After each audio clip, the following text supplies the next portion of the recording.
all these readings that we tend to ground ourselves in our tradition are from a time and context that was not consistent with who Friends aspired to be.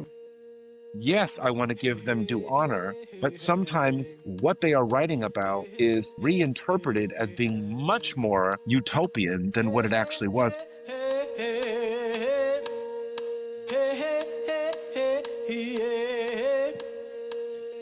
In the morning. You're listening to The Seed, Conversations for Radical Hope, a Pendle Hill podcast where Quakers and other seekers come together to explore visions of the world growing through the cracks of our broken systems. I'm your host, Dwight Dunston. In Season 6, we are asking questions about love and power. What does love require of us in the face of injustice, violence, and despair? How can we harness the power of our imaginations to lovingly plant and tend to the seeds of the world we are co-creating?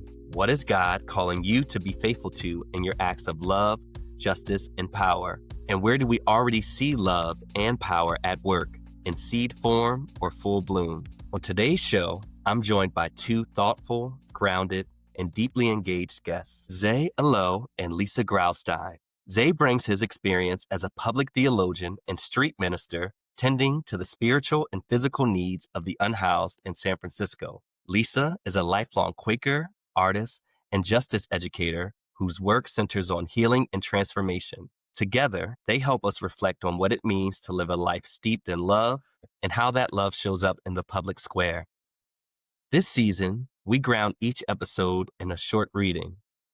Today, because it's just going to be such a rich conversation, we have 3 short readings, all from early Quakers: Isaac Pennington, John Woolman, and Catherine Payton.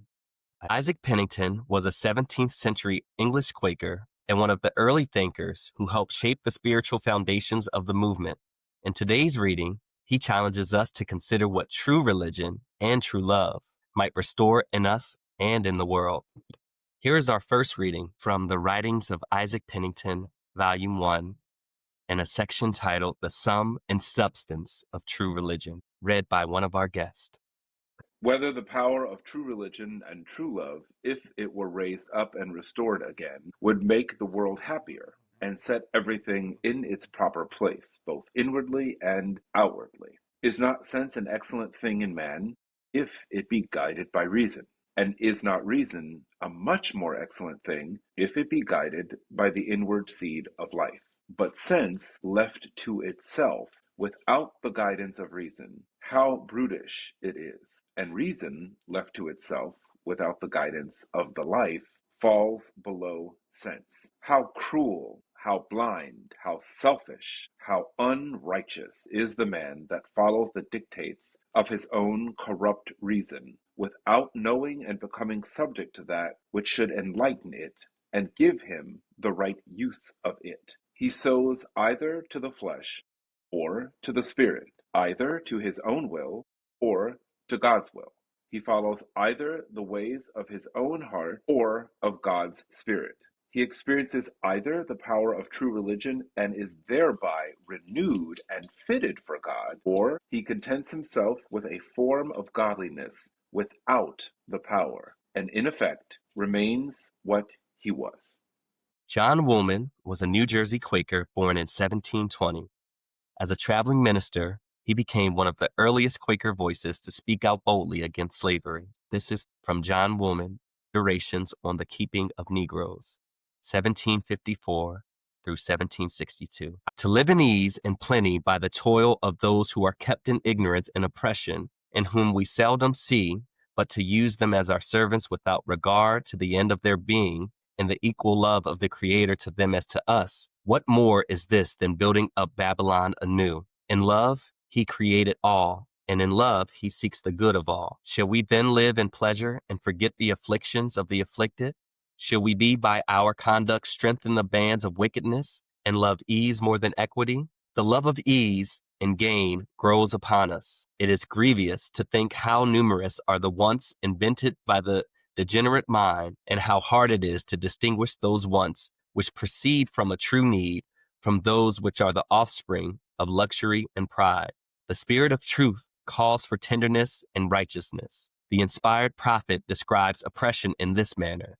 They lay heavy burdens on the people, and with their fingers they bind burdens, but they themselves would not touch them. These are they who frame laws in favor of themselves and find means of outward justification while inwardly full of ravening and greed. Our last passage comes from Catherine Payton, later Phillips, a remarkable 18th century Quaker minister born in 1727. For nearly 40 years, she traveled tirelessly throughout England, Ireland, Holland, and colonial North America, guided by True freedom in communicating our sentiments with a design for each other's eternal well-being is a part of the love that should clothe the spirits of the followers of Jesus Christ. This love does not suppress plain dealing. It enlarges the heart to seek another's good, and it softens the manner in which truth is spoken. Catherine Payton, Letter from the Ship Alexander, 1753. Welcome, Zae. Welcome, Lisa. Good day to you both. Hi, it's great to be here. So great to be here with y'all. I feel like I hopped in a time machine. Our readings today were from some earlier times, and I feel like my tongue was getting twisted reading some of those, but I was back in time a little bit. And I want to bring us to the present, to this moment, 2025.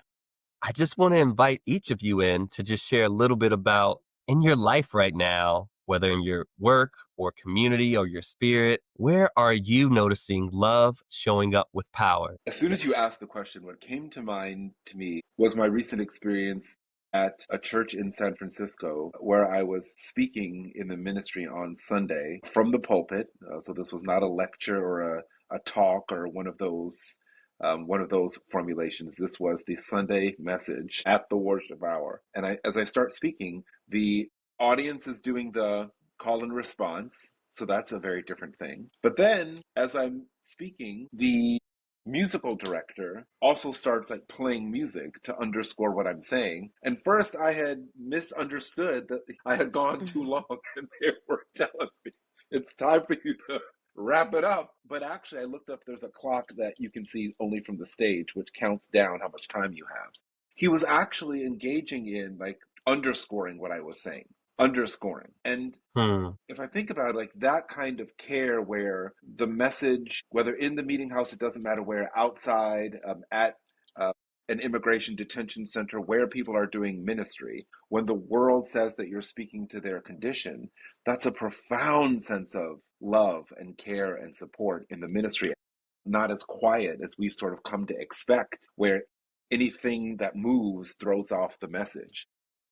That form of love was very helpful for me because it was somewhat frightening in real time, but it helped me to grow deeper in trusting that Spirit truly does give you the words if you're not so concerned about the form. And so that was a very unexpected form of recent love, communal love, very unexpected. What comes to mind for me when I think about love moving with power is a conversation I had the other night with a young person who was staying at our house for a little while, who's doing a lot of mutual aid work in our city and is doing a lot of harm reduction with folks who are living on the street. And the way that they were talking about how often the police will circle around them, right? Because sometimes they're handing out things that the police don't want them to be handing out as a way of helping people make safer choices for themselves. Sometimes they get surrounded by the police, and the way that as a group of mostly young folks working with mostly unhoused people, they have figured out how to keep doing what they're doing by being very fluid in how they're moving.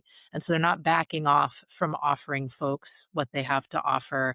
They're not engaging in direct confrontation with the police, but they're also not letting that intimidation stop them. And so they're changing their routes, they're moving differently. Big conversation about getting folks like me who are older and look a little bit more normative to the police or can showing up and doing some things, and just ways of being clear that they are going to offer care, they're going to offer resources, and they're going to support people in being as safe as they can be, even when agents of the state are going to interfere with that. And I just really appreciated the ways that they were moving with care, with directness, and with fluidity. Man. Yeah. I think it's necessary work, and San Francisco is having its own moral crisis about safe injection sites, and we have for a while, and we've had a memorial inside the meeting house for persons that we were engaged in our form of material and also spiritual care who died of overdoses. many communities are struggling with that. And what do you do to show up even when it transcends where the law currently is? How do you do Right. that? Right. It's the same for the movement I write about in Wild Deep Waters, which is the Occupy movement. Transgressive, but it's love, it's embodied, but it flows fluid, exact words, beyond the bounds of what is the other word you use, normative. It flows outside of where you think it's supposed to be. And that is essentially what the ministry of Jesus was. Totally transgressive of the cultural bounds and norms. And we've unfortunately put all of his symbols, on the rearview mirror of our car, but transgression itself, that fluidity, the movement, that is discipleship, that is the early church, that is what they were doing. And how do we discern what spirit calls us to do in our time to likewise live in that same spirit? Mm-hmm. Yes. I'm thinking about that Isaac Pennington excerpt that we read, and where he says, with the power of true religion and true love, if it were restored again, make the world happier and set everything in its proper place. It's a question. He's sort of a rhetorical, but I also think he's under the weight of that in a real way. And there's something both profound and visionary about the question. And there's also maybe some part of me, maybe the person that's skeptical, the part of me that's skeptical or pessimistic. It's like, oh yeah, that's naive to think it would, like in this world. So with so many systems that are out of balance, that are set up to take you out, Isaac, and others. Yeah, some part of it feels naive, but also deeply prophetic. And I just bring that quote into the space with us, especially after what you both shared. When I hear you talk about that, Dwight, I think about, that notion of restoring, I don't know, I get the words wrong, but love to its right place, right? Like that's how we're born. If you approach them warmly and openly, communicating trust and safety, like all we long for as infants is connection. All we long for is care. Everything else doesn't matter. So all these other things that tear us down are things we've created with each other, but that's not our natural state. When we were doing the sound check today, we were talking about, it's summertime when we're recording this, talking about our gardens. And I just think about the first story we're told, when we're told it twice, right, in the Bible, is that we're born into this lush creation and we're supposed to be in relationship in a way that is joyous for all of us. And I think that's what early friends were seeking to do, is to strip away all the extra stuff that society had put on. And I know we still hold that up as friends as an ideal, but how much more encumbered we've become by that. And Zae, what I appreciated in reading some of your work before we got together today was how much your ministry is about, like, let me meet you right where you are and be with you. And how much just in that direct meeting, I see you like seeking to restore love to its right place there. And I've been to talks and, retreats and read the books about so-called primitive Christianity. Yes, it's very much so in vogue in the literature, and we like to use that word when describing early friends. But if I'm being honest, I've got to bring a little bit of what you raised, Dwight, a critical eye to Brother John, because actually what I sense a lot in the writings of George Fox and John Woolman and others is actually not what the gospel is talking about as regards the early church. So if you read, to the point that was just raised by Lisa about Genesis, if you read Acts 4, verses 32 to 35, you will find that actually the earliest version of the church that's written about shared all things in common. To Lisa's point about living in a communal house, yes? Shared all things in common. And in fact, I'll read. Yeah. Now the whole group of those who believed were of one heart and soul, and no one claimed private ownership of any possessions, but everything they owned was held in common. There was not a needy person among them. But I just want to situate that to say what George Fox and Isaac are doing is not that. So if we talk about what the early church was about, the actual first iteration of this experiment, the reformism, practicing honest business, yes, those are useful reforms, but in the time of George Fox, the diggers were actually much closer to that model than early friends, because the diggers actually wanted to get rid of private property. Friends did not. There was never a movement among friends to do that. And this version, I think, we wrestle now with the contradictions, especially here in San Francisco, you sit up in $1 million house talking about simplicity. We get caught in these contradictions of what it means to live out the practices and to be situated in continuing revelation, because my sense of it is continuing revelation is always inscribed inside of market logic.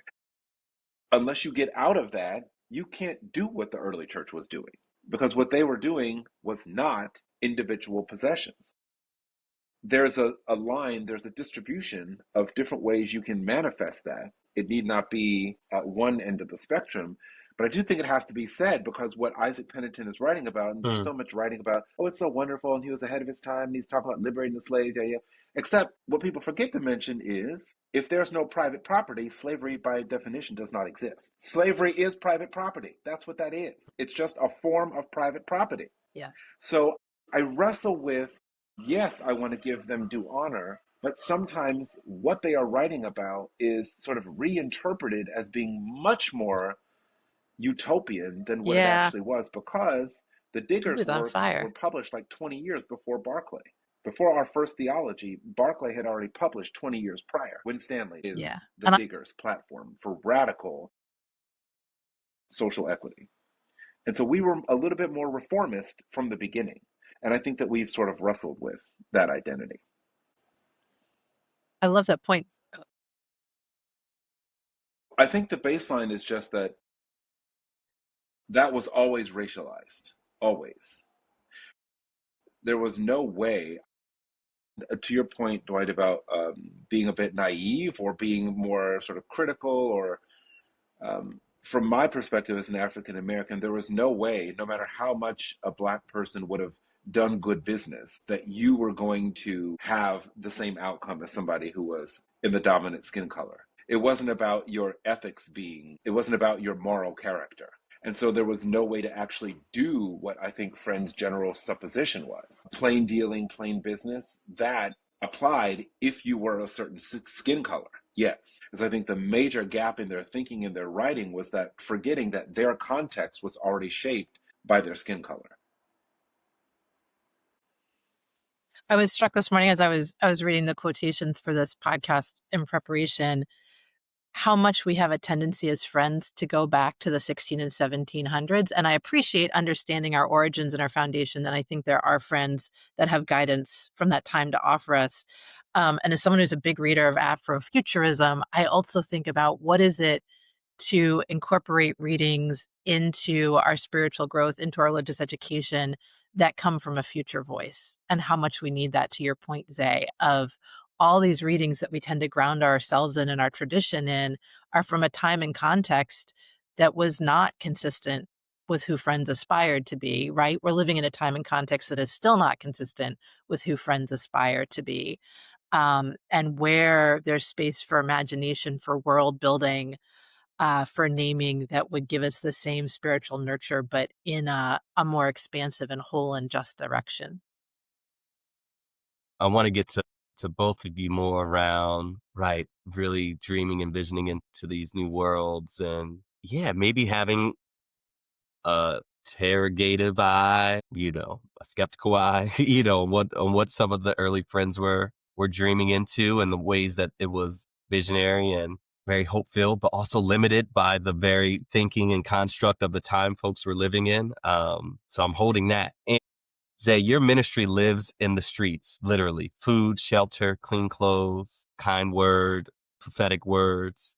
And it feels like you are sowing seeds of love in very material soil, in a very tangible way that people feel. And curious what urban ministry has taught you about the relationship between love and power.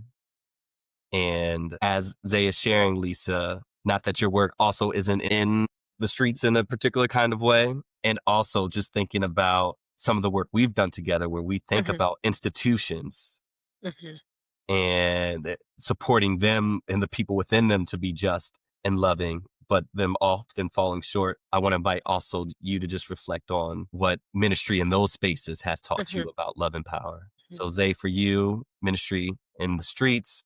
Lisa, not that you couldn't speak from that perspective, but maybe on another side, in institutions, love and power.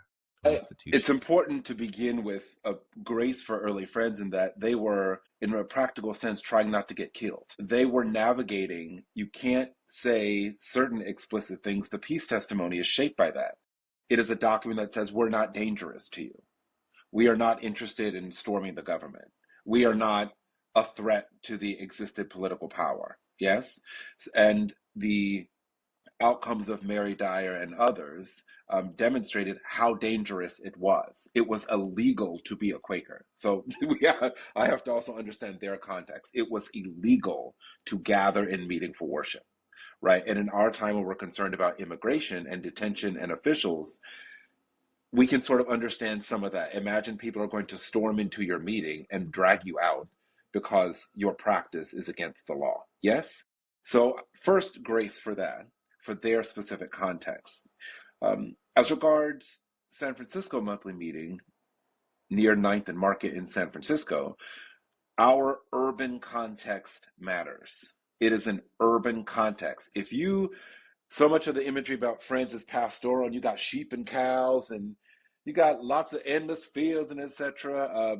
If that is your context, much of what I'm doing might not make a lick of sense because your context is very different. However, even if you are in a pastoral setting, meaning more rural agricultural setting, the material assistance to your question about love and power, charity without empowering someone to speak the light that is in them is not useful. That is just emotive catharsis. That's not actually helpful in them reaching their fullest spiritual potential.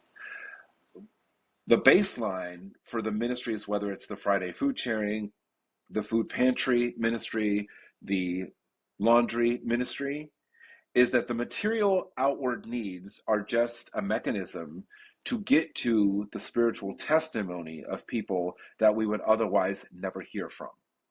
And if I believe there is that of God in everyone, whether you slept outside on the sidewalk, whether you're turning tricks on the corner, whether you are still in active addiction, does not diminish one iota that of God in you at all. And I do not believe that me, who slept in a bed the night before and am sitting up in meeting for worship between 11 to 12, that God somehow favors that of God in me more than the person sleeping outside on the sidewalk. And so my concern, my drive to ministry was to wrestle with what Spirit kept leading me to in my context. There are literally African American people sleeping outside on the sidewalk, right in front of your meeting house. So what does that mean if you are seeking for the Spirit, the light, to speak continuing revelation, to open your eyes? What does that mean? For me, it meant God was clear that the majority of those people are never going to benefit from whatever is happening in meeting for worship. Whatever is happening there, they are excluded from. Excluded. And so the material ministries are just the vehicle to extend care so that I can hear the testimony, the spoken witness, the word of those people, because they have a ministry to give us. And if we amputate them, we amputate that ministry from God. We cut off some of the light. And so for me, it was a way of practically negotiating these wrestlings with things of spirit and, frankly, what was beginning to sense like a class-based division as to who the light was actually for.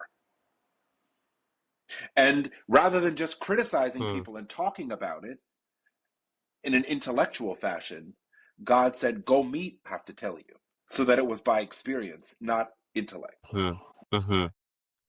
Zae, I want to get to Lisa, but Zae, I'm thinking about the person who just heard that what you shared. It sounds clear. There's so much love and power within it. And someone might be leaving this podcast. One of our listeners is like, okay, I'm ready to bring in a ministry from someone that I may have cut off, to bring that into my heart, my space of worship, to bring that in with this person who's unhoused or experiencing trials and tribulations. Their life just looks differently from mine because of whatever circumstance. I'm ready to welcome them in. And they're like, I can do that with that person, but with the person I vote differently from, nope, their ministry, I don't want anywhere near my heart. What do you tell the person as they try to open their heart up? Because what I really hear you inviting us into or provoking us into is considering who we have closed our hearts off to, who we have opened our hearts open to. And what would you tell the person who still has their hearts closed off to people for Well, I'm whatever going to borrow reason? from Lisa. Invite him over to Pesto. Invite him over to Pesto.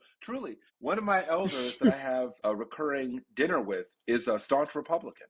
But we have meals. We have a side of communion that's about breaking bread and catching up about family or etc. Politics does not determine someone's character or someone's essence. And I think that we have too much conflated political identity with human identity. And the way that whatever prompted you to vote any particular way, our needs, concerns, stories, anxieties, worries, doubts, etc. If you really are interested in the why, it is your responsibility to go find out why. And so that's not just a matter of let me indulge you person who doesn't really understand, because let me tell you all the ways that my position is right. That's true theologically, it's true economically, it's true socially, it's true politically. If you start the conversation, that's just bad apologetics. My position is right, and let me tolerate you in the conversation. That's just bad apologetics. Apologetics, whether theological or anything else, must start from, what do we share in common? Odds are you slept in a bed somewhere. Odds are you have family and friends. Odds are you ate a meal earlier today. What do we share in common, and how can we start there and get to know something about one another, rather than starting way later, like you started at the last chapter in the book. All those concerns that led you to form this political identity, you have skipped chapters 1 through 39 and gone straight to the last chapter. And I think we're excising huge volumes of people's stories as to the why. And if you want to criticize it, if you disagree, then I think Spirit might lead you to wrestle with exploring how your gifts might help you to ask the question of why, and be curious as to why, because then it's not about defending your position. Your job is just to find out and ask why. Tell me about that.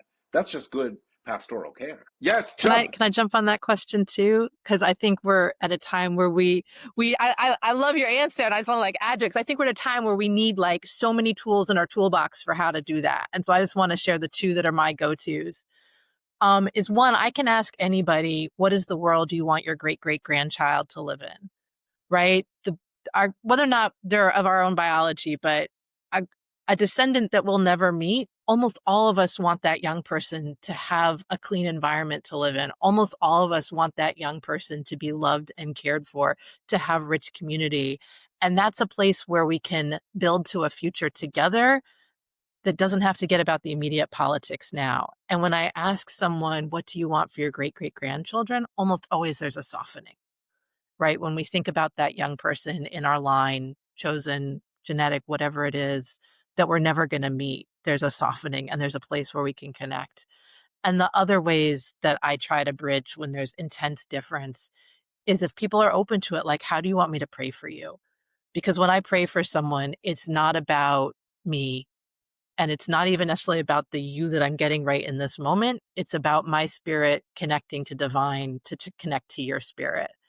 And I think of moments when I've been working as a peacekeeper at protests, and I've had homophobes screaming in my face, white supremacists yelling all of their crap. And they're not going to tell me how they want me to pray for them, because they just want to talk over me and silence me. And in that moment, I can still pray for them. And I can pray for an easing of what is so upset in their systems that they're yelling at me as a peacekeeper. And that doesn't mean I have a connection with them. It doesn't mean we're going out to lunch later, but it shifts my orientation that invites the truest, most human part of myself to connect with the truest, most human part of themselves, even if what anybody's witnessing, there's no connection. And I think about that as an orientation and a way of moving. And earlier, Dwight, you asked me to talk about kind of what love and power look like in the institutions, where Zae was invited to talk about it in the streets. And I want to make the connection between the streets and the institutions. The streets exist the way they do because the institutions have decided a certain group or certain groups of people are disposable, and the streets are where they are left. And so to me, it's a continuation from the streets to the institutions. I was running a food distribution during the first 6 months of the pandemic, right? When we all had to be 6 feet apart and everybody was locked down. And I was able to use a storefront right at a subway station right near my house. It's a major transportation hub. And people would come up, and people who were new would say, okay, what do you need from me? What do I have to show you? And I said, nothing, please take a bag. And I would say, do you know somebody else? Can you take two? And I remember this one time, this older gentleman came up and he said, I'm a veteran. Let me get my veteran card. I'm on public assistance. I have my SNAP card. I said, friend, you don't have to tell me anything. You can tell me your name if you want, but you don't have to. Like, this is just for you. And if you know other people, please share it. That he was so used to access any kind of basic humanity from other people, he had to justify his existence. He was so used to institutions saying, you have to have papers, you have to have documentation, you need to have multiple ones to get anything, that it took 4 rounds of that conversation for him to actually fully hear that I was saying, you don't have to give me anything to get this food. And you don't have to tell me you know somebody. I'm trusting you know somebody else who's going to need the food, and trusting you can take 2 bags and do with them whatever you're going to do.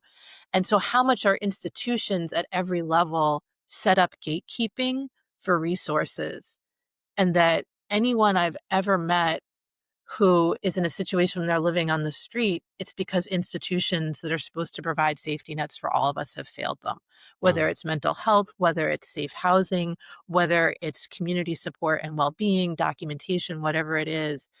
And so the work we're doing in institutions is about bringing that truth of the gatekeeping role they play and to try to get them to open their gates. Right. And the work, Dwight, that you and I have done among friends around racial justice is, how do we stop the white supremacist gatekeeping among friends from impacting every level of religious society of friends? Right. How do we open the gates of who we are as a people that acknowledges the oppressive reality we live in, but says it's not going to continue to be a gatekeeper for us? And I think about our time together, Dwight, with our cohort, of how many friends of color shared how their memberships had been denied or delayed to be members of Friends for what we know are completely racist and bullshit reasons. Like, we gatekeep ourselves in the meeting houses. And then to Zae's story of people living right outside the meeting house, I remember a number of years ago at our yearly meeting, we had some surplus funds that we were going to save and hold on to. And a friend who was visiting from Cuba said, we don't think the work of the church is done until the church coffers are empty. Right. And so, we were talking earlier about this notion of private property and holding on to, and to me, what Zae was talking about, the early church, there was no private property, because our job was to serve that of God and each other, which meant we had to share every resource, not because I own it and I'm sharing it with you, but because creation and God has given it to us in common, and our job is to steward it for each other. And so I just want to invite, I think, particularly at this time when there's so much fear, our job is to end all the gatekeeping. It's to release all the resources. It's to move to. Some of us, listen, we go wait at the front gate for a while, but eventually we just got to figure out, oh, there's a back fence. We just got to hop the back fence, and we going to come in anyway, and you steady at the gate. You're like, wait a minute, how'd you get here? The back fence. That's finally, we're going to figure out that there's other entry points. And to your point that was just raised, if you don't believe, as Jesus did, that the kingdom of God is literally breaking into reality right now, if you don't believe that, nothing that follows makes any sense. You are not going to live in some harmony of trusting in the abundance of God if you are tied to, again, if you're inscribed into this perpetual logic of accumulate, preserve, hoard, accumulate. That is the cultural discipline, full stop. And so we've got to get off the train that you can have that at the same time that you talk about plainness and simplicity. You can't. You either serve mammon or you serve God, full stop. You cannot do both at the same time. There is no light blue, generative, eco-care way to do that. There is not. You will fail. As some of the elders say in different traditions, even if you fail succeeding what God has called you to do, even if you fail but you are doing what God called you to do, you have succeeded. If you succeed, but you weren't doing what God called you to do, you have failed. So I think the material part of it really can serve as a confusion. In an urban context, all food that you get is a transaction of some sort. Everything is a transaction, is a barcode, is scanned. Everything. A bottle of water is a barcode. Everything. And it used to surprise me when we would offer people food, to Lisa's point, and the first question we would get from many people is, how much does it cost? How much does it cost? What do I have to pay? Oh, I don't have to pay anything for this?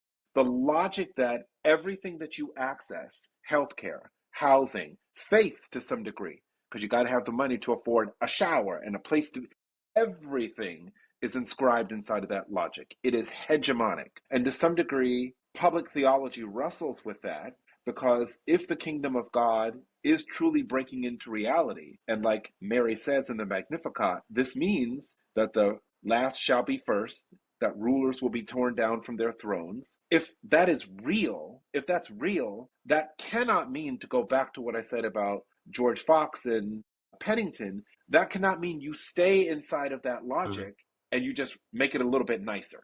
You make it a little less bad. That's not what Jesus was not taught. Jesus was not lynched on a cross because he was trying to reform things to make it slightly less bad for people. That's not what he was doing. And so my public theology, my call is wrestling with the boundaries that institutions have set. But to some degree, if I'm being honest about me, disciplines that I have absorbed and accepted as normative, that also limit how I can hear spirit. Because everything that spirit tells me is first tested not against whether it's from God, but how it coheres with that market logic. Everything. And I really have to wrestle with that if I'm being honest about how I think early friends understood the light. And so that my ministry is about me wrestling with my own implication in that cultural discipline. I really appreciate you, Zae, naming the internal part of it, because Zae, when you and I were talking the other night just to get to know each other before this, we got into a conversation, and one of the questions coming out of it was like, what does urban ministry require of us? And so much of it for me requires unlearning and relearning how to be with my own power, right? So I was a public middle and high school teacher for 20 years, taught in my neighborhood. I taught at a small public high school, but there was a huge one down the street. And so it was not uncommon, sometime around 2:30 in the afternoon, there would be hundreds of kids and stuff could erupt, right? There's conflict, there's stuff going on. And if I walk out as a white woman teacher exercising school authority of, you all better be quiet, you better move, right? I'm going to increase that conflict. I'm going to communicate to these young people, I'm not seeing them as people. I'm going to reinforce all of these negative stereotypes about them. And I was a school librarian. So I would grab a whole bunch of graphic novels and comic books. I'd walk out there. I'd go up and say, hey, I'm Lisa. I'm the librarian. Do you like any of these comic books? Like, while kids are like cussing each other out, starting to throw punches. And everybody was like, what the hell is going on in this moment, right? But it was a reorientation of my own power, and it was a reorientation to their power, that maybe they actually wanted to read a comic book instead of fight, because most kids do want to read a comic book instead of fight. And where like it could put some pause in that moment of conflict, and being weird and strange and out of the norm also gave an out for kids to back away while saving face. But I wasn't there to try to have power over them. My goal was, how can I create more safety in this moment for you? And I can only create safety for you or increase safety if I actually see you as a person. And any other way of me walking out there in the way I'd been trained with my identity, with their identities, would have been a power over move, which does not increase safety for anybody, right? And so how do I show up in a way that is honest, that is true, that sees you as your full possible self, and invites space for all of us to move into that space, no matter what's going on?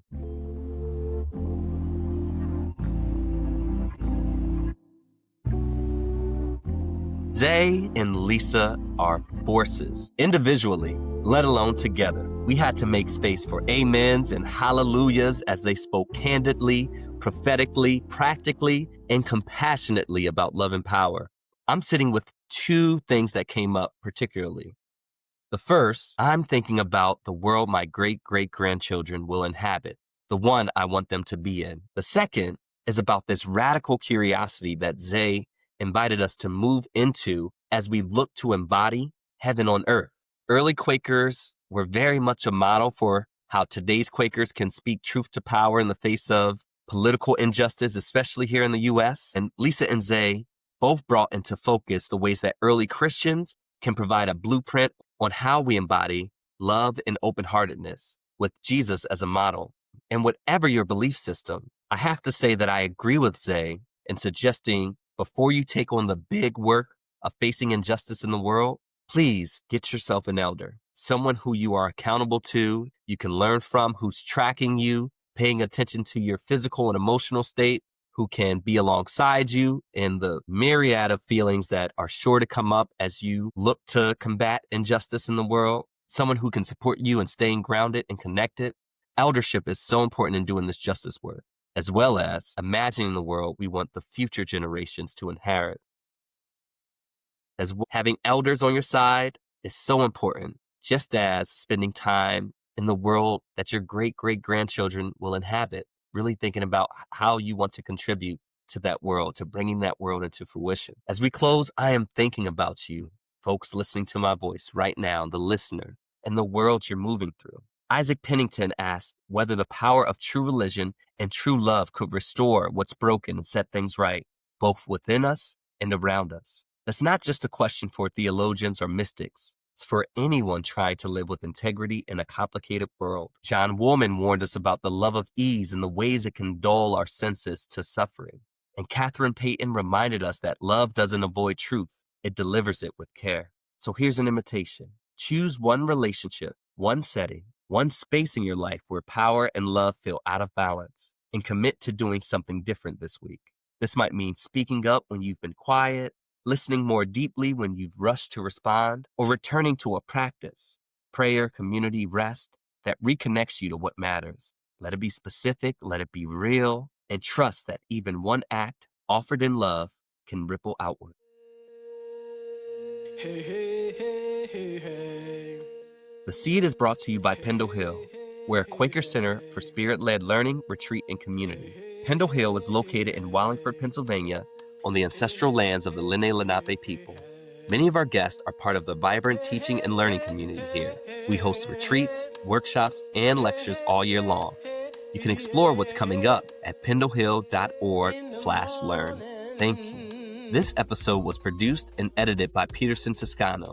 Our theme music comes from the I Rise Project by Reverend Retta Morgan and Bennett Kuhn, with thanks to Astronautical Records. Additional music is from epidemicsound.com. And you also heard a little music from me. Let's stay connected. I really want us to stay connected. And you can find us on social media at Pendle Hills, or send us a note at podcast@pendlehill.org. For full transcripts, show notes, and past episodes, visit pendlehill.org/podcasts. If you're looking for a space to pause and center, I invite you to worship online with me in the Pendle Hill community. We gather on Zoom the last Friday of every month at 8:30 a.m. Eastern. Worship lasts about 40 minutes. Details are at pendlehill.org/worship. If this conversation moved you, helped you think, or feel something new, please consider supporting this work, either with a donation at pendlehill.org/donate, or simply by sharing this podcast with a friend. Rating and reviewing us on your podcast app also helps others find their way here, because these seeds of radical hope grow best when they're shared.